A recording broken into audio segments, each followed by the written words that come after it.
안녕하세요. 저는 30대 중반의 송이나라고 합니다.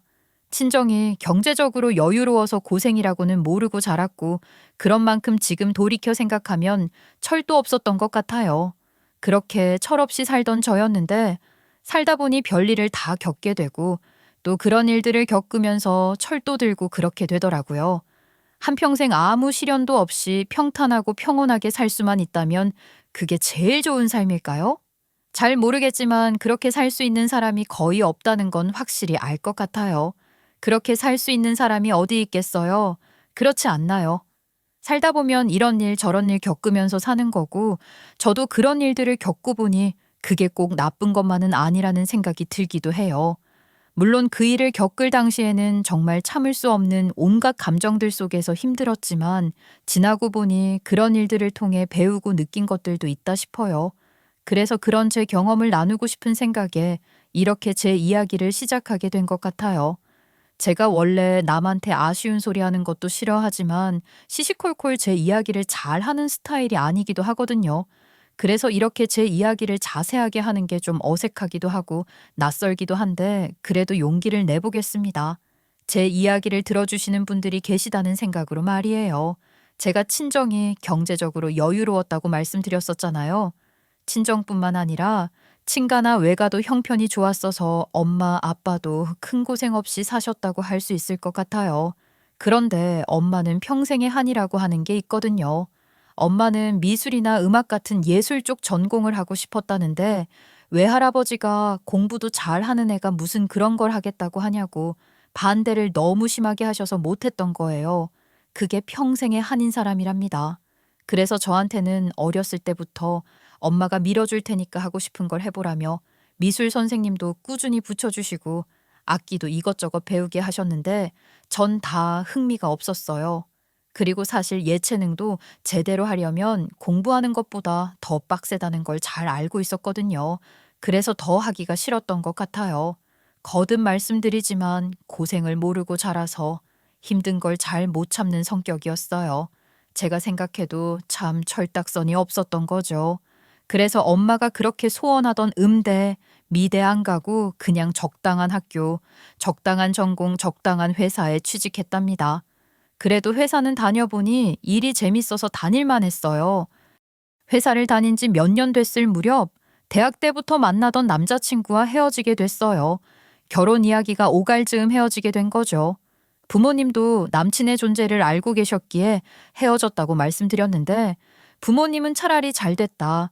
안 그래도 마음에 안 들었다 하시면서 괜찮은 사람이 있는데 소개를 받아보라고 하시더라고요. 그다지 내키지는 않았지만 부모님이 만나보라고 난리셨던 데다가 특별히 부모님이 생명의 은인이라고 생각할 정도였던 사람이라 궁금하긴 해서 만나보기로 했어요. 그 사람과 부모님의 인연은 몇 년 전으로 거슬러 올라가야 해요. 제가 회사 때문에 긴 휴가를 내지 못해 엄마 아빠 두 분이서 멕시코 여행을 가신 적이 있었거든요. 제가 대학 다닐 때 중남미 여행을 한 적이 있는데 그때 너무 좋아서 꼭 다시 가고 싶은 곳이긴 했는데 아쉽게도 시간이 안 됐어요. 두 분만 가시는 게 신경이 쓰여서 사람 없는 길로는 절대 가지 말고 어쩌고 저쩌고 신신당부를 했었죠. 그 덕분에 두 분이서 안전한 곳으로 잘 다니시는 것 같았는데 그만 길을 잘못 들어 으슥한 지역으로 들어가게 됐고 거기서 강도까지 만나에 갖고 있던 걸 다 털린 거예요. 원래 중남미 강도들이 해를 입히고 그러는 일은 거의 없는데 정말 지독하게 탈탈 다 털어가는 걸로 유명하거든요.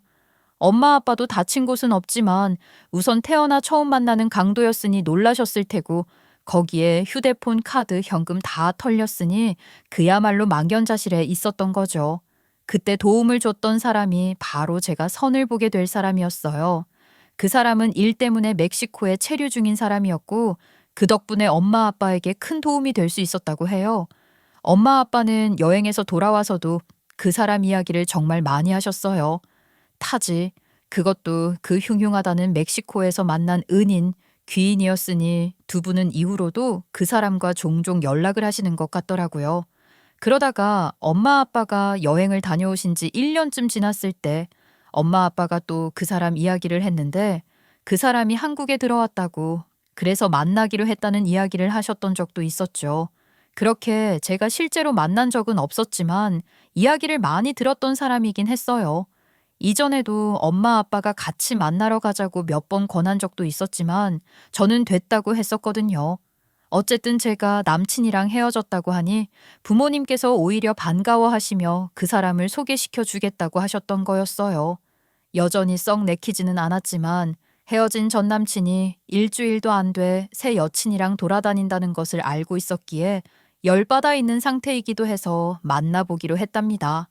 소개를 받기로 하고 좀 더 자세히 들어보니 생각보다 조건이 좋지 않더라고요. 의외였죠. 뭐 그렇다고 하자가 있는 것까진 아니고 지극히 평범하고 고망오만한 회사원에 집안도 평범했어요. 게다가 아버지는 돌아가시고 홀어머니라고 하고요. 그런 사람이 대체 어떤 매력이 있어서 눈 높은 저희 아빠를 사로잡은 것인지 궁금증이 생길 정도였어요. 엄마 아빠가 오죽하면 그 사람을 사윗감으로 탐을 내셨을까 싶었던 거죠. 솔직히 말하면 어떻게 구워 삶았나 싶은 생각이 들었던 것 같아요. 자신감 넘치고 생각도 똑바로 박힌 놈이야. 그런 놈이면 지금 평범해 보여도 뭐가 돼도 될 놈이야. 두고 봐, 아빠 말이 맞을 테니까. 조건이 그저 그렇다고 마음 탁 접지 말고 사람을 보렴. 엄마가 보기엔 마음 씀씀이가 된 녀석이야. 아빠가 깜빡 넘어간 거 봐. 너희 아빠가 보통 깐깐한 사람이야? 나는 네 아빠 때문에 너 시집 못 보낼 줄 알았거든. 그런데 아빠가 저렇게 좋아하시잖아. 아빠 사람 보는 눈 정확한 거 너도 알지? 어째 엄마 아빠는 나한테 그 사람 소개시켜주고 싶어서 암달난 사람들 같네. 하긴 뭐 외국에서 인연 맺은 사람이 좀 특별하게 느껴지긴 하지. 나도 여행할 때 만났던 사람들이랑 요즘도 가끔 만나고 그러잖아. 예, 너처럼 오며 가며 놀다가 만난 사람들이랑 엄마 아빠 경우가 같니? 우린 정말 그때 죽을 고비 넘긴 거야. 그 사람 덕분에. 아무리 거기 살고 있던 사람이라고 같은 한국이라는 거 말고는 생면부진 암인 건데 아무 조건도 없이 그런 호의를 베푸는 건 쉬운 게 아니지. 기본이 아주 잘 갖춰진 사람이야. 그럼 게다가 젊은 사람이 부모 버린 우리 같은 사람들 뭐가 좋다고 그러겠어. 아주 진국인 놈이야. 그래, 그래서 아빠가 우리 이나한테 그놈 소개시켜주고 싶어서 안달이 났던 모양이네. 제가 마뜩찮아 하는 게 티가 났는지 엄마 아빠는 어떻게든 제게 그 사람의 장점을 어필하려고 하셨어요. 그렇게 그 사람을 만나게 됐는데 일단 재밌는 사람이라 많이 웃을 수 있었고 그러면서도 매너가 좋아서 선을 잘 지키는 사람이더라고요. 저희 엄마 아빠 마음을 녹인 게 어떤 건지 조금은 알 것 같았어요. 그렇게 1년을 연애했고 결혼 결심을 했습니다. 결혼 준비를 하면서 저희 부모님이 배려를 많이 해주셨어요. 시댁은 저희 결혼 비용을 보태줄 형편이 못 됐고 남편도 평범한 회사원이었으니 모은 돈이 많지 않았거든요.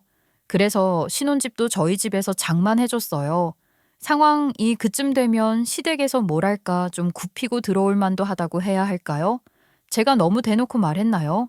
여기서 우리끼리 하는 얘기니까 그냥 최대한 솔직하게 이야기할게요. 최소한 저희 부모님이나 저한테 고맙게 생각하고 뭐 그런 인사라도 해야 할 텐데 시모는 그런 게 전혀 없었어요. 오히려 그럴수록 더 똥배짱 부리면서 굽히고 들어갈 수 없다고 작정이나 한 것처럼 저를 볼 때마다 못마땅하다는 티를 내는 거예요. 시모가 저를 마뜩찮아 여긴 건 크게 두 가지 포인트였는데 하나는 신혼집이 제 명이라는 거였어요. 신혼집을 장만한 건 저희 집이었으니 당연히 제 명의로 한 건데 시모는 그게 불만이라고 하더라고요. 아무리 그래도 최소한 공동명의로라도 해야 하는 거 아니냐? 가뜩이나 처가에서 해준 신혼집이라고 주눅들지도 모르는 내 아들 더 기죽이는 것도 아니고 그래도 결혼해서 부부가 같이 살 집인데 이왕이면 공동명의로 하면 좋지 않니? 너희 부모님이 그런 생각을 못 하시면 너라도 그런 말씀을 드렸어야지. 지금 생각해도 어이없네요. 그래요 뭐. 그렇게 해줄 수도 있었죠. 그런다고 달라지는 것도 별로 없으니까요. 막말로 이혼을 하게 된다고 해도 애당초 저희 부모님께서 해준 집이란 게 명백하면 명의는 크게 상관없다고 들었거든요. 그러니 뭐 극간명의 공동명의로 할 수도 있었겠지만 저는 그럴수록 명의는 제 명의로 해야 한다고 생각했어요. 분명한 게 좋으니까요. 그렇게 해줄 수 있다는 것도 어디까지나 우리 쪽에서 저나 저희 부모님이 먼저 마음을 그렇게 쓸 때다 가능한 것이지 그걸 공동명의로 안 해주고 제 이름으로 했다고 시모가 저렇게 기분 나쁜 티를 내면서 싫은 소리를 할 건 아니잖아요. 시모가 그렇게 말했을 때 저는 저게 무슨 이상한 사고방식인가? 도둑님 신보도 저럴 수가 없다 싶었던 것 같아요. 이때부터 시모의 뻔뻔함을 알아보긴 했던 거죠. 시모가 저를 마뜩찮아 여긴 두 번째 이유는 있는 집에서 자랐다는 제가 씀씀이가 너무 소박하다는 거였어요. 말이 소박하다는 거지 제대로 해석하자면 제가 자기한테 돈을 펑펑 안 써서 싫다 이거잖아요. 남들은 다 내가 부잣집 며느리 본다고 뭐 어지간히 좋아 보이는지 부럽다고 난린데 아이 정작 나는 좋은 거 하나 없지 뭐냐. 말이 나왔으니 말인데 네가 보기보다 참 소박해서 놀랐다. 너희 어머니도 그러시니? 바깥 사돈이 좀 그러셔? 그러면서 속이 훤히 들여다보이는 소리를 걸핏하면 하는 거예요. 그리고 그 말보다 더 많이 하는 게 잘난 내 아들이라는 말이었어요. 그건 뭐 시모 입에 항상 달고 사는 말이라고 생각하시면 될 거예요. 저는 도무지 이해할 수 없는 아들 부심이 엄청났거든요. 결혼 준비하면서 그렇게 시모 때문에 짜증이 나서 그냥 확 엎어버릴까 싶었던 적이 한두 번이 아니었는데 남편이 저희 부모님과도 너무 잘 지내고 또 저한테도 잘 했으니 남편을 봐서 참고 결혼한 거예요. 남편은 시모 때문에 짜증난 저를 이해해줬고 항상 잘 달래줬거든요. 그렇게 석연찮게 시작한 결혼 생활이었던 것 치고는 그럭저럭 잘 지냈어요. 남편이 지루할 틈을 안 주는 사람이니 같이 있으면 재밌긴 했고 시모도 뭐 그렇게 자주 보는 것도 아니었으니 참을 만했어요. 그런데 시모와 저 사이의 문제가 본격적으로 불거지기 시작한 계기가 있었습니다. 그건 제가 직장을 그만둔 것에서부터 시작된 거였어요. 말했듯이 뭐 대단한 회사는 아니어도 저 나름대로는 재밌게 일하면서 회사를 다니고 있었고 집안일 같은 건 취미가 아니었는데 회사 다닌다는 핑계 대면서 집안일 대충 하고 살 명분도 되는 것이니 결혼하고서도 회사 생활을 계속했어요. 그리고 솔직히 남편 혼자 버는 걸로는 제가 하고 싶은 건 아무것도 못할 판이었으니 회사 계속 다녔던 거죠. 저는 부모님이 신혼집 지원해 주신 게 죄송해서라도 더 부모님께 손 벌리고 싶지 않았어요. 그래서 회사를 계속 다녔던 거예요. 그동안 철없이 살았지만 이제 결혼도 했으니 결혼 후에는 저와 남편의 힘으로만 살아가야 한다고 생각했고 그러고 싶었거든요. 그런데 회사가 합병이 되면서 점점 회사 일에 지쳐갔어요. 원래 회사 생활을 재밌게 했었는데 합병이 되면서 모든 환경이 바뀌다 보니 분위기도 일하는 스타일도 다 저와는 맞지 않는 강압적이고 일방적인 스타일로 바뀌었고 심지어 야근도 너무 많아졌던 거예요. 게다가 바뀐 상사가 저를 갈구기까지 했다고요. 그렇게 여러 가지 변화가 겹치다 보니 너무 지치기도 하고 더럽고 치사하다는 생각으로 사표를 쓰고 나왔던 거예요. 회사 일에 지쳤던 저는 그참에 조금 길게 쉬고 싶다고 생각했어요. 물론 그대로 들어앉아 전업주부로 쭉 살 생각은 없었지만 여유롭게 취업 준비도 하면서 조금 천천히 재충전의 시간을 가지고 싶었던 겁니다. 나중에서야 알게 된 사실이지만 합병을 한 회사에서 원래 있던 직원들을 그런 식으로 그만두게 할 작정으로 일부러 힘들게 했던 것 같더라고요. 저와 같은 일을 당해 퇴사한 직원이 한둘이 아니었어요. 그런 얘기도 듣고 그러다 보니까 여러 가지 회의가 들어서 당분간은 좀 쉬고 싶다는 생각뿐이었던 것 같아요. 그랬더니 시모는 그 얘기를 듣자마자 생난리를 치는데 와 진짜 회사 그만두면서 시모가 한 소리 할 것 같다는 생각도 했고 당장 일 그만두면 시모가 걸핏하면 불러대는 거 아닌가 핑계 댈 것도 없는데 그런 생각은 안 한 건 아니에요. 그런데 정말 이 정도로 난리칠 줄은 몰랐던 거죠. 제가 무슨 직장 그만두고 들어앉은 지 10년이 됐어요. 20년이 됐어요. 고작 며칠째 되는 날 쳐들어와서는 난리를 치더라고요. 그래, 그래. 회사 때려치고 대낮에 집에서 이렇게 빈둥빈둥 거리니까 좋으니? 내가 너 이러고 있을 것 같아서 와본 거야. 내 생각이 딱 맞잖니. 어머니도 참 제가 회사 그만둔 지 며칠이나 됐다고 그러세요. 이렇게 집에라도 있는 게 낫지. 매일같이 밖에 나가서 놀면 그게 더 좋으시겠어요? 아이고, 이 말하는 것 좀 봐. 넌 내가 하는 말 고깝게 듣지 마라. 분명히 말하는데 내 아들이 고생해서 벌어온 돈 받아먹으면서 이렇게 놀고 먹을 생각은 애당초 꿈에도 하지 마. 내 아들 돈 그렇게 축내면서 붙어 살 생각 하지 말란 말이야. 당장 다른 직장 알아봐. 당연히 다른 직장 알아볼 거예요. 그렇다고 아무 데나 다닐 수는 없잖아요. 따질 건 따지고 알아보고 그렇게 제가 알아서 할게요. 그리고 취직하기 전까지는 친정에서라도 돈 받아서 회사 다니던 때 받던 월급만큼은 받아오너라. 네? 그게 무슨 말도 안 되는 말씀이세요? 저희 친정에서 저한테 그런 돈을 왜 주셔야 하는데요? 어머니, 그건 진짜 말도 안 되는 말씀이시죠? 말이 안 돼? 결혼한 지 얼마나 됐다고 그새 일하기 싫어져서 회사 때려치고 집에 들어앉아서 남편 피 빨아먹을 생각하는 너야말로 말이 안 되는 거야 이게. 알기나 해? 아, 진짜 어이가 없어서. 어머니, 제가 회사 그만둔 지 며칠이나 됐다고 저를 무슨 남편 돈 축내면서 붙어먹고서는 기생충 취급하시듯이 그러시는 거예요. 이번 달 월급은 정상적으로 나오는 거고 퇴직금도 금방 정산되니까 그런 걱정 마세요. 이것 봐, 이것 봐, 이것 좀 보라고. 회사 그만두고 들어앉아서 남편 피 빨아먹을 생각하지 말라고 했더니 퇴직금 얘기나 하고 있는 것 좀 보라고. 넌 대체 무슨 생각으로 사는 거니? 어떻게 그렇게 생각이 없어? 퇴직금 받은 건 당연히 모아둬야지. 그거 풀어다 쓸 생각부터 한다는 거야? 대체 무슨 소리를 하는 건지 이해할 수가 없다. 그러면서 아주 생난리를 치는 거예요. 진짜 기분 더럽더라고요. 거의 회사에서도 가짜는 꼴 보는 거 지겨워서 퇴사했는데 시모가 더 하고 있는 거죠. 정말이지 그냥 진짜 확 다 엎어버릴까 어쩔까 머릿속에서 오만 가지 생각을 하고 있는데 시모가 마지막으로 이러더라고요. 다 필요 없고 친정에서 생활비 보조 받아와. 너 마음에 드는 구석 하나도 없었는데 친정 재력이 있다 그래서 너 하나 보고 내 집에 들인 거야. 혹시라도 이런 일 있으면 그래도 친정이 능력되니 친정 돈 받을 날 생각해서 살갑지도 않은 너를 내가 며느리 삼은 거 아니냐. 그러니 이럴 때 친정 재력 쓸모 있다는 거 보여라. 잔말 말고 생활비 받아오란 말이다. 기가 막혀서 제가 거짓말하는 거 같으시죠? 저는 저 말 들었을 때 진짜 제 귀를 의심했거든요. 어쩜 저렇게 뻔뻔한 얼굴로 막말을 내뱉는지 말이에요. 하도 어이가 없으니까 말문이 막히더라고요.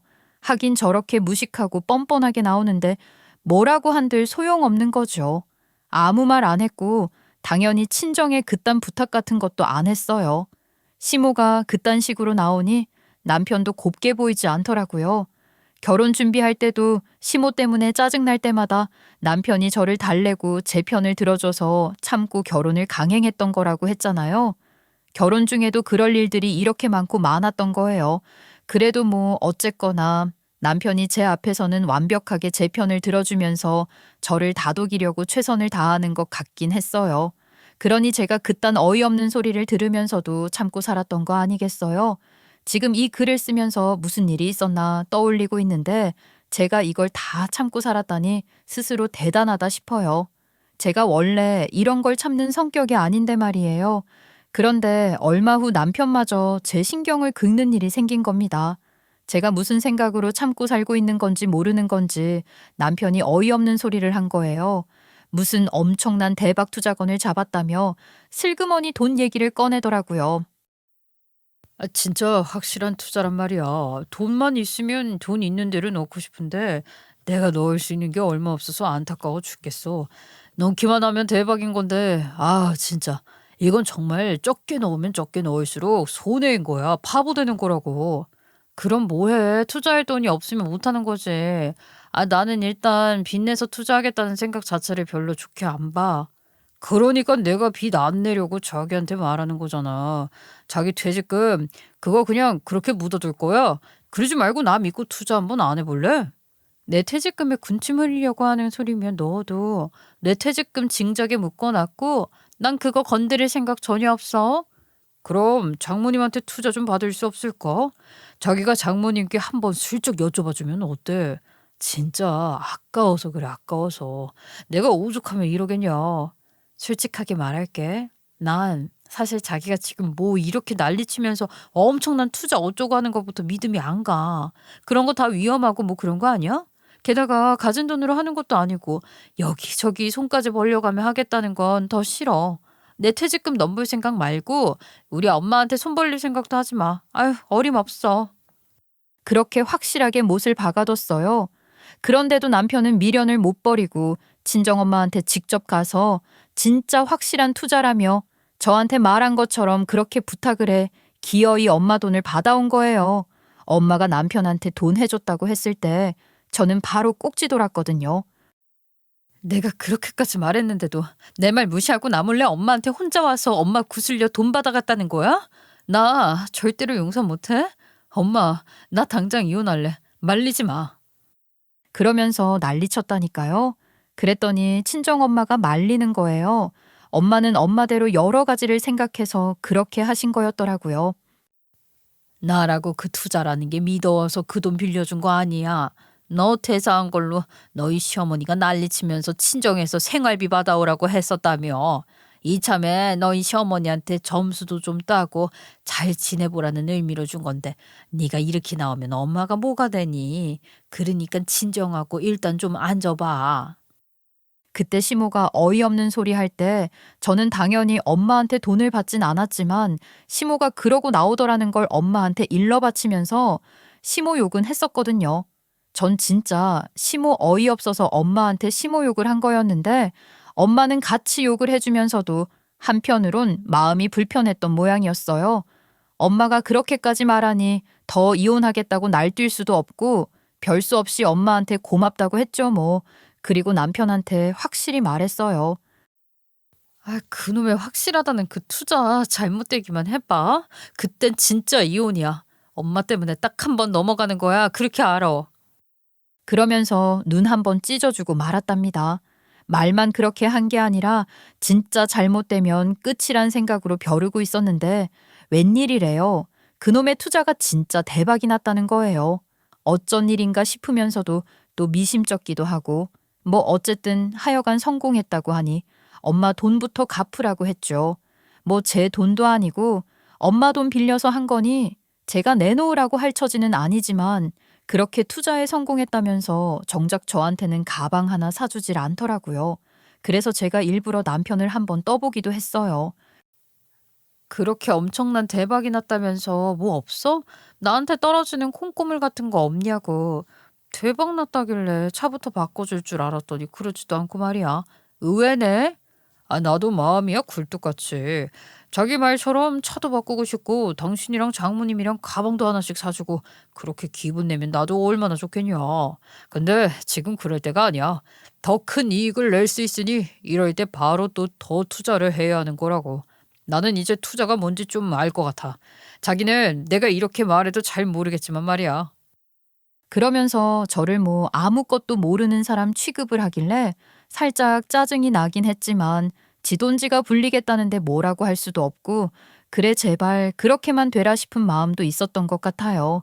그렇게 또 별일 없이 지내고 있었는데 엄마가 노후 대책으로 건물 하나 사서 새나 받아 먹어볼까 하시더니 저보고 좀 알아봐 달라고 해서 부동산 좀 돌아다니며 알아보고 있었어요. 그날도 엄마 부동산 보러 밖에 나가려고 준비하고 있었는데 시모가 전화를 해 시댁에 좀 오라고 해서 볼 일 있다고 했더니 무슨 일이냐고 꼬치꼬치 물어서 둘러댈 말도 마땅치 않고 거짓말하기도 싫어서 사실대로 말했더니 시모가 자기가 저희 집 쪽으로 올 테니 같이 가자고 하더라고요.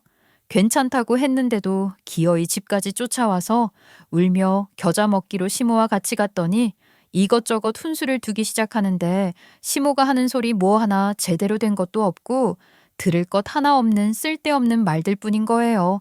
듣다 저도 지쳐서 한마디 했죠.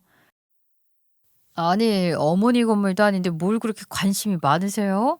게다가 무슨 좋은 소리 하시는 것도 아니고 사사건건 투집만 잡으시는데 정말 왜 그러시는 거예요? 내가 뭐라고 했다고 그렇게 발끈하고 그러냐. 가족된 마음으로 다 같이 잘 되자고 좋은 마음으로 온 거고 물건 고를 때는 자고로 옆에서 흠이 될 만한 걸 봐주는 게 잘하는 거지. 뭘 알지도 못하고 듣기 싫은 소리 한다고 시애미한테 짜증이나 팩팩 내고 아이고 너야말로 왜 그러는 거냐. 무식하게 그러지 말란 말이야. 네가 그렇게 경 없이 굴면 결국에는 사람들이 내 욕한다고 며느리 교육 잘못시켰다고 말이다. 정말이지 도저히 못 들어주겠어서 한마디 했다가 아주 별 소리를 다 듣고 아오 정말 시모한테 엄마 건물 보러 간다 그런 소리 자체를 안 했어야 했던 거죠. 제 입이 방정입니다. 우여곡절 끝에 엄마 마음에 드는 5층짜리 건물을 발견했고 바로 그 건물을 사드렸어요. 그 얘기를 듣더니 시모는 안 사돈 노후 대책 마련한 거 축하하는 의미로 자기가 밥을 대접하고 싶다고 하더라고요. 그것도 친정 부모님 다 시댁으로 모셔서 직접 음식해서 모시고 싶다는 거예요. 엄마 아빠도 저도 영문을 몰라 어리둥절했지만 그렇게 손수 음식까지 해서 집으로 초대한다니 마다할 수도 없고 좋은 마음으로 시댁으로 갔던 거죠. 예의로라도 뭐 도와드릴 건 없냐고 물었었는데 그런 거 없으니 이따 부모님이나 잘 모시고 오라기에 전 진짜 아무것도 안 도왔고 시간 맞춰 엄마 아빠랑 시댁으로 갔던 거였어요. 그런데 진짜 상다리 휘어지는 잔치상이라는 거 태어나서 처음 봤지 뭐예요. 엄청스럽게도 차려놨더라고요. 다들 놀라서 입을 못 다물며 수고 많으셨다. 인사를 연발하며 자리에 앉았고 그렇게 식사를 하고 있는 중에 시모가 슬슬 운을 떼는 거예요. 세상에 안 싸더니 그런 큰 결심을 해주셨다고 해서 제가 얼마나 마음이 좋았는지 모릅니다. 아이고 세상에 있는 집 며느리 드린다고 다들 부러워해서 그 뭐 대단한 거냐 했는데 이렇게 통 크고 화끈한 분인 걸 몰랐지 뭐예요. 어머니, 지금 무슨 말씀하시는 거예요? 엄마는 우리 어머님 말씀 무슨 말씀이신지 알아? 나만 못 알아듣고 있는 거야? 제가 어리둥절해서 엄마를 쳐다봤더니 엄마는 일단 잠자코 들으라는 표정을 저한테 지어 보이시더라고요. 그래서 일단 시모의 이상한 소리를 들어보기로 했습니다. 안 싸돈이 돌아가시면 나중에 우리 아들이 그 건물 물려받아 또 관리 잘할 테니 걱정 마세요. 제 아들이 그런 건물을 물려받게 된다니 아유 마음이 이렇게 안심되고 좋지 뭐예요. 안 싸돈 큰 결심해 주셔서 정말 고마워요. 그래서 저도 이렇게 큰맘 먹고 한상 거하게 차려봤답니다. 많이 드세요. 많이. 대체 이게 다 무슨 소리란 말입니까? 남편을 봤더니 안절부절 어쩔 줄을 모르고 그에 반해 엄마는 너무나도 평온한 얼굴을 하고 있는 거예요. 엄마, 이게 다 무슨 소리냐고. 엄마 건물이 왜 이 사람 건물이 돼? 물려받다니. 건물 인수한 지 며칠 됐다고 건물 물려줄 얘기를 하는 거야. 어머님, 거 김칫국 너무 심하게 드시는 거 아니세요? 제가 어처구니 없다는 듯이 시모를 쳐다보니 시모는 저 보란 듯이 교활한 미소를 한껏 지으며 그러는 거예요. 너는 모르면 가만히 있기나 해. 그 건물 애초에 내 아들이랑 안 싸돈 공동명의로 계약한 거고 돌아가셔도 공동명의 지분을 너 대신 우리 아들한테 상속해서 그때는 건물이 완전히 내 아들 것이 될 수 있도록 해주기로 약속을 하셨단다. 건물 매입하는데 돈이 조금 부족하다고 보태달라고 하시면서 그렇게 하시기로 하신 거야. 그러니까 모르면 잠자코 있어라. 알겠니? 시모가 하는 말을 다 듣고도 도무지 이해할 수가 없었어요. 저희 엄마가 건물 매입할 돈이 모자란 상태에서 무리해서 건물을 사겠다고 하실 분이 아니고 설령 그렇다고 하더라도 그런 부탁을 남편이나 시모한테 할 리가 없잖아요. 머리가 혼란한 중에 시모는 아직 말 덜 끝났다는 듯이 얼른 한마디 더 덧붙이더라고요. 그 돈이 어떤 돈인데 내가 너희 시아버지 앞으로 되어있던 선산 상속받은 것까지 팔아서 보탠 거야. 그러니까 안 싸던 건물이랑 별개로 내 노후는 너희들이 책임져야 한단 말이다. 알겠냐? 기가 차는 상황에서 엄마한테 상황 설명을 좀 들으려고 했더니 때마침 엄마가 배꼽 잡고 넘어갈 듯 웃으면서 시모 앞에 서류 한 장을 꺼내놨는데 그건 다름 아닌 차용증이었어요. 남편이 그놈의 대박 난다는 확실한 건 투자 받을 때 엄마한테 썼던 차용증 말이에요. 그 돈이라면 그때 대박 나서 바로 갚았다고 했는데 왜 그걸 엄마가 아직까지 갖고 있는 건지도 모르겠고 정말 모든 게 다 혼란이었어요. 이 차용증을 왜 아직도 갖고 있어? 그때 투자 대박 나면서 갚은 거 아니었어? 네 남편이 내 돈을 갚긴 갚았지. 근데 그건 투자에 성공한 돈으로 갚은 게 아니고 금방 안사돈이 말씀하신 너희 시아버지가 물려받았다는 그 선산 팔아서 준 돈으로 갚은 거야. 심지어 그걸로 전액을 다 갚은 것도 아니고 일부밖에 못 갚았거든. 다 갚지를 못했으니 내가 이 차용증을 아직 갖고 있는 거 아니겠어? 알고 보니 남편이 한다는 그 대박 투자라는 게 리딩에서 주는 정보 받아서 거기서 시키는 대로 한 거였는데 처음 한번 살짝 이익 보게 해준 다음에 더 큰 금액 투자하도록 유도하는 사기였던 거예요. 그렇게 해서 점점 큰 돈 투자하게 만들고 영혼까지 털어가는 게 그것들 수법이라던데 남편이 거기에 당해서 쫄딱 망해놓고 그 사실을 숨기고 있었던 거였더라고요. 그래 어쩐지 이상하다 싶었죠. 투자는 성공했다는데 그 돈 그대로 다시 투자 몰빵하고 생활적인 거 전혀 달라진 게 없는 게 신기했는데 이제 보니 그게 다 거짓말이었던 거죠. 그러니 쓰고 싶어도 쓸 돈이 없었던 거 아니었냐고요. 쓸 돈이 다 뭐겠어요. 저희 엄마한테 진 빚도 못 갚을 판이었던 거잖아요. 그러던 중 엄마가 5층 건물 매입 계획 쓰면서 남편한테 빌려줬던 돈 회수하려고 투자 성공했다더니 돈은 언제 갚을 거냐고 물어본 거예요. 그러니 남편은 사기당하고 쫄딱 망한 거 들키기 싫어서 여기저기 돈 구하러 다녀봤지만 그 큰 돈을 누가 빌려주겠어요.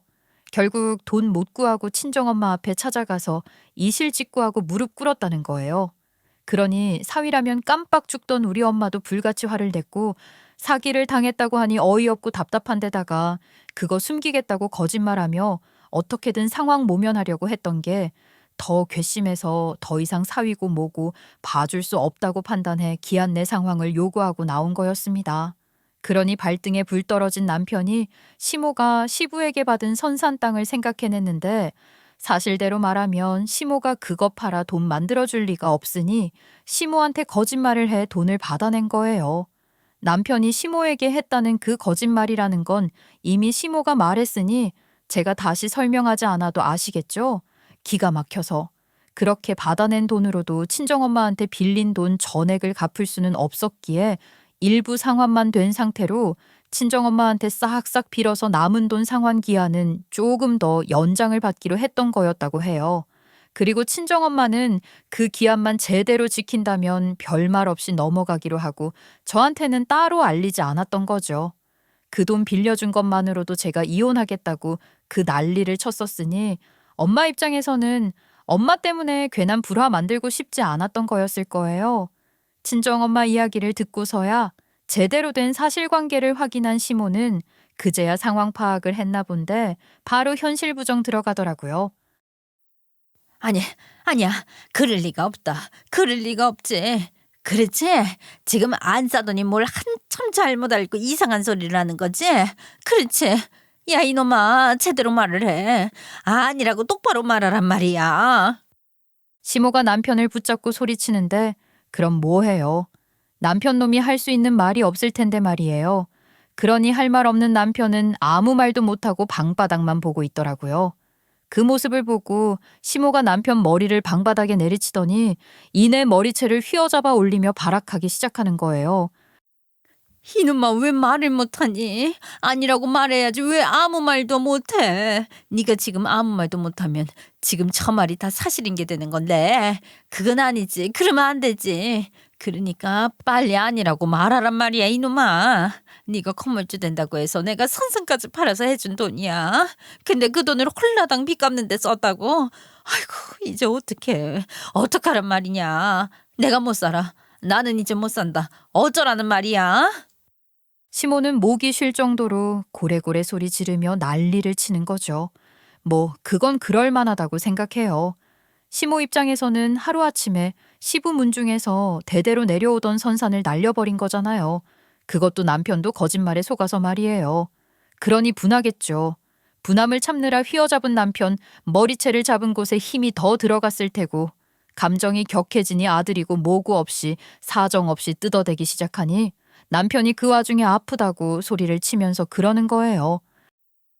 아유, 엄마, 진짜 아프니까 이거 좀 놓고 말해요. 그러게 그냥 가만히나 있지. 왜 나서서 일을 이 지경까지 오게 해요, 예? 그러면서 적반하장으로 나오더라고요. 그러더니 저희 엄마한테 하는 말이 진짜 기가 막혔어요. 장모님, 저희 엄마가 요즘 치매기가 있어서 횡설수설을 자주 하고 헛소리도 장난 아니시거든요.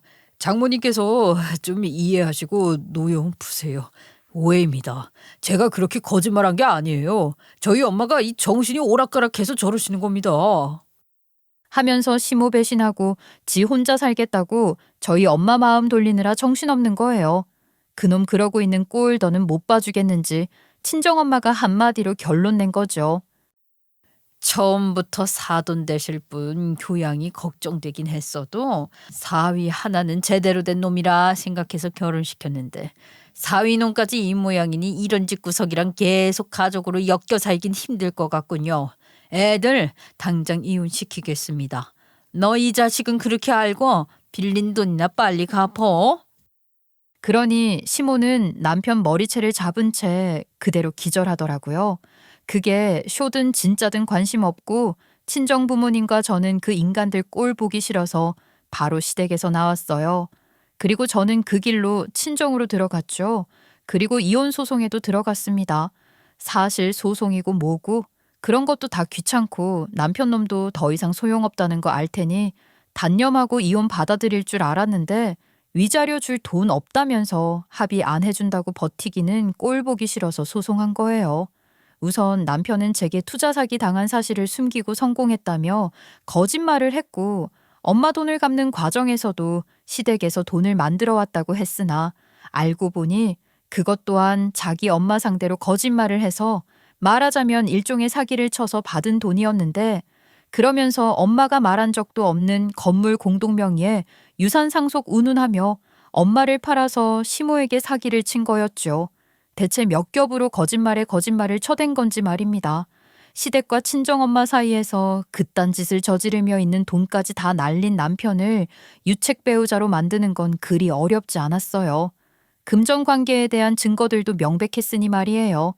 신혼집은 남편이랑 결혼 생활 도중 형성된 자산이 아니라 제가 결혼할 때 가져온 제 명의의 집이었던 데다가 결혼 생활이 2년 정도로 그리 길지 않았으니 재산 분할 비율이 높지도 않았고 위자료 책정만 되면 되는 문제였는데 제가 생각하기에 적절한 위자료가 나온 것 같아요. 남편 놈은 가뜩이나 돈도 없다는데 위자료에 저희 엄마한테 빚진 돈도 마저 갚아야 하고 괜히 소송까지 가게 만들어서 소송비까지 뒤집어 쓰게 됐으니 안 그래도 없는 집인 시댁은 그야말로 손가락 빨게 생긴 거예요. 근데 뭐 그래서 그게 저랑 무슨 상관이죠? 솔직히 그 정도로는 분이 풀리지도 않았다고요. 그래서 저는 전 남편 고모한테 연락해 시모가 시댁 재산인 선산 팔아 전 남편 빚 갚는 데 썼다고 다 일러 바쳤어요. 그 고모님이 보통 기가 세고 무서운 분이 아니시거든요. 시부보다 누님이셨는데 아직도 정정하시고 집안의 완전 큰 어른이셨어요. 시부가 살아 계셨을 땐 시부도 그 누님한테 꼼짝 못했다고 하더라고요.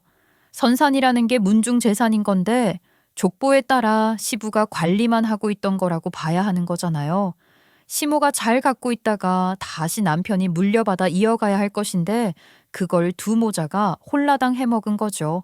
그러니 전 남편 고모님은 노발대발해서는 문중 사람들 다 모아놓고 대책회의 한다며 시댁으로 몰려왔는데 이전 시모는 몰려온 사람들한테 엄청나게 욕먹고 대역죄인 돼서 찍소리도 못하고 있다는 거예요. 매만 안 맞았지 난리도 아니었다고 하라고요. 시모는 거의 석고대죄 하듯 그 고모님 댁에 가서 빌고 있으며 문중에서 다시 그 선산 찾아와야 한다고 각 집에서 얼마씩 각출하자는 얘기도 나온다는데 시모더러 살고 있는 집 팔아서라도 보태라고 한대요. 그 집 팔면 이전 시모랑 전 남편은 갈 곳도 없이 길거리에 나앉는 거거든요. 고모님을 비롯한 친가 사람들이 몰려와서 한바탕 그렇게 몰아쓰는 통에 거기서 도망 나왔다는 전 남편이 저를 찾아와 자기 좀 도와달라며 사정하며 한 얘기들이에요. 누가 궁금해한다고 저딴 얘기들을 하는지도 모르겠고 정말 생각할수록 최악인 인간인 거죠. 그리고 이때 제가 잔머리를 좀 굴렸던 게 전 남편한테 너네 엄마랑 같이 나한테 싹싹 빌러오면 좀 도와줄지 생각해보겠다고 해서 이전 시모랑 전 남편이 저한테 와서 싹싹 빌도록 만들었어요. 솔직히 그동안 제가 이전 시모한테 말 같지도 않은 소리 들어가며 당했던 게 생각할수록 화가 나고 분이 안 풀리더라고요. 그래서 그렇게라도 사과받고 제 앞에서 비는 꼴을 꼭 봐야겠다 싶었어요. 뭐 저처럼 이런 일을 당하며 어떤 사람들은 사과고 뭐고 다 필요 없고 다시는 꼴도 보기 싫다고 하는 사람들도 있겠지만 저는 꼴 보기 싫은 건 꼴 보기 싫은 거고 제 앞에 납작 엎드려서 비는 꼴은 또 좀 보고 싶기도 하더라고요. 자기가 하라는 대로 엄마 데리고 왔어. 그럼 이제 우리가 자기한테 용서를 빌면 되는 거지? 엄마, 뭐예요? 빨리 엄마부터 이 사람한테 잘못했다고 하세요. 얼른. 이게 다 엄마 때문이잖아. 이 사람이 엄마 때문에 속상했던 일이 뭐 한두 번인 줄 알아? 항상 엄마가 화근이었다고. 아니 내가 뭘 또 그렇게 그랬다고. 그래 알았다 알았어. 알았으니까 이건 나라 이놈아.